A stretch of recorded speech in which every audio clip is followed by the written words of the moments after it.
Hey there, this is Chris Goff, and in this short video, I want to give you some tips on what to say when sellers call from your direct mail efforts. Now, direct mail is definitely one of the best ways to advertise your business and to find those motivated sellers because you can market them in large batches, and it's very affordable compared to other marketing strategies. Okay, you mail out some postcards and a seller calls you. What do? Do you wait for it to go to voicemail? Do you say, I wonder who's calling? Not sure. Maybe it's a telemarketer. Or if it's important, they'll leave a message. Now, if you're not good with speaking with people and identifying their motivation, have someone else answer the calls. Look, we can't be perfect at everything. But if it's just you, I want you to practice, and then practice in the mirror. And the best thing to work on is your initial response, such as, Hi, this is Chris with 360 Real Estate Solutions. Hey, Chris, I received this postcard and have a house that I'm looking to sell. Great. Thanks for taking the time to reach out to me. Now, I understand you have a home for sale. Can we start off by telling me the address? Great. Now, would you mind if I asked you a few questions about your home? Great. So as you can see, this is a great way to start off the conversation, and of course you can tweak this as you see fit. Now, one of the things that I want to point out is that I asked questions.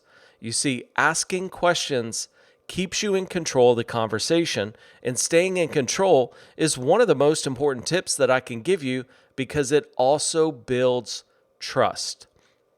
Trust is going to relax the seller. They're going to be more open in the conversation and give you a lot more information than you would expect.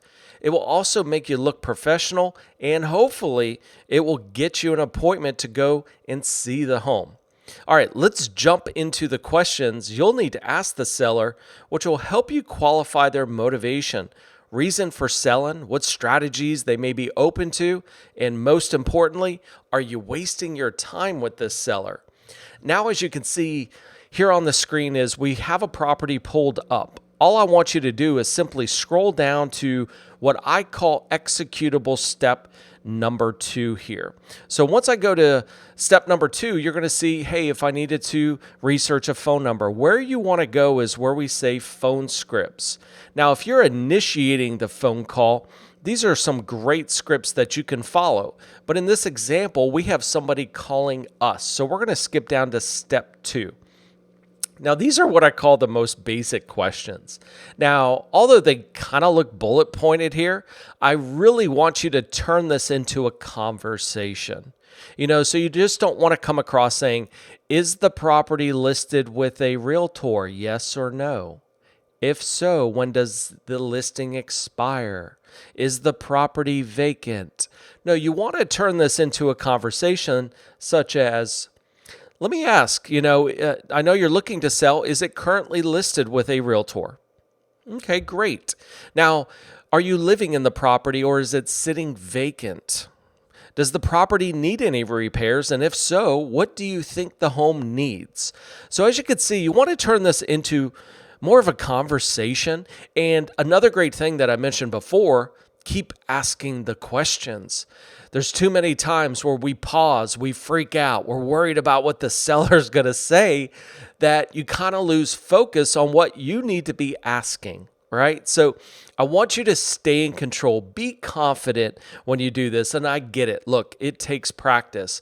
And the more that you do this, the better you're going to get at it. Now, one of the most important questions, may I ask why you're selling?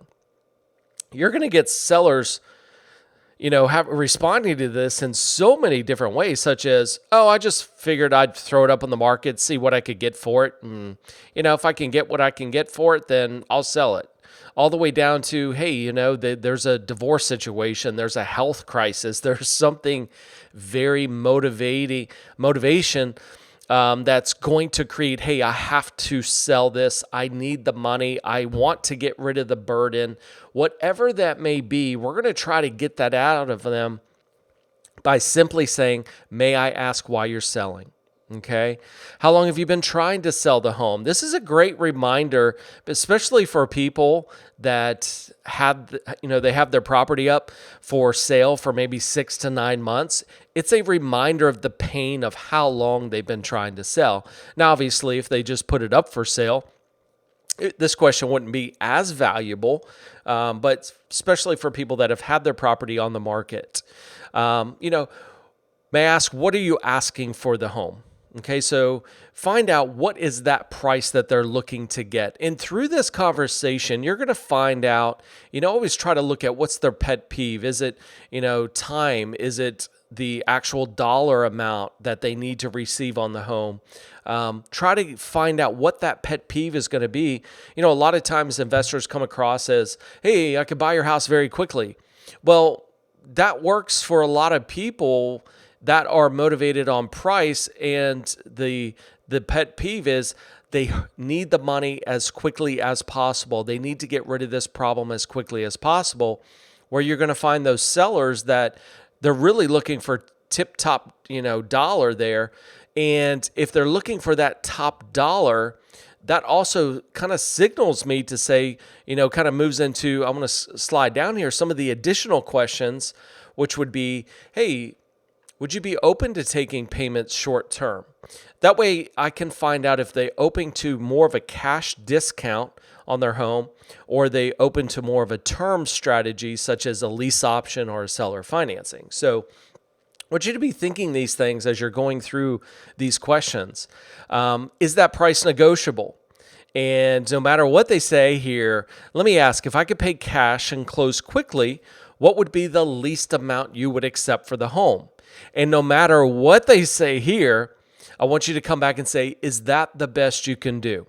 Okay. And obviously you want to say that, you don't want to be mean. You want to say it in the right way.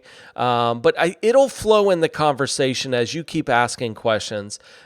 Is that the best you could do? And you'll be shocked on how much more the seller, I've literally had the seller drop it another 30 grand. It's like, is that the best you can do? Okay, so what is that new price? Now, let me ask, do you need to be cashed out, or would you accept monthly payments short term? Now, obviously, this caters to more the lease option and seller financing strategy. So if you're not aware of those strategies or you don't know them, of course, you would not ask this question. But if you are, this is a great lead in just to see if they're open. Now, I get it. A lot of sellers are just going to come across and say, no, I just want to sell the house. I get that, right? But as you build this relationship, you kind of are planting that seed. And some sellers will ask, well, what do you mean by that? Okay, and then you can lead into all the benefits and things that those strategies, lease option, seller financing has, and just that will lead you into these additional questions. Okay, so go into those additionals if they're open to it.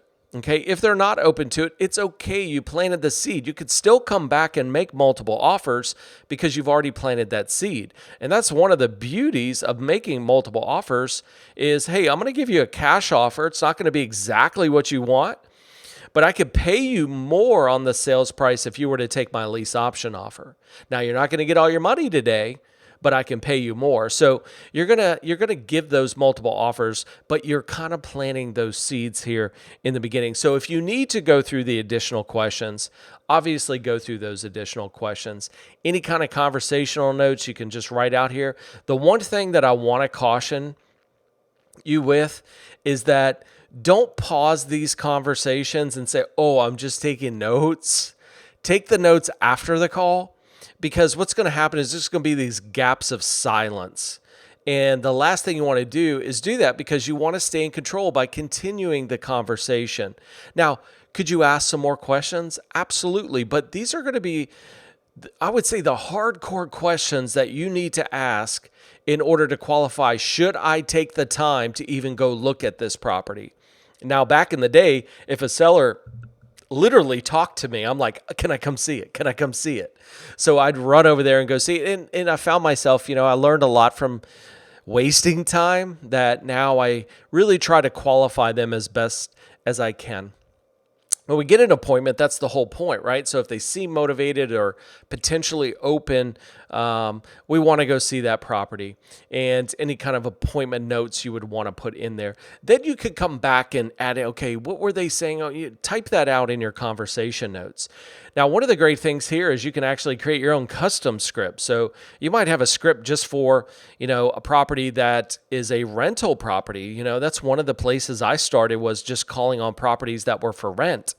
And I said, hey, a lease option would be a perfect scenario because they're already willing to accept monthly payments. Why wouldn't they? Maybe they'd just be open to selling it. This would be a much better strategy. So you could create multiple types of scripts. If you have virtual assistants, this will be a great, you create your own scripts just for them. Any kind of specific scenario, such as maybe a divorce situation, you have a script for, a tax lien, you have a script for.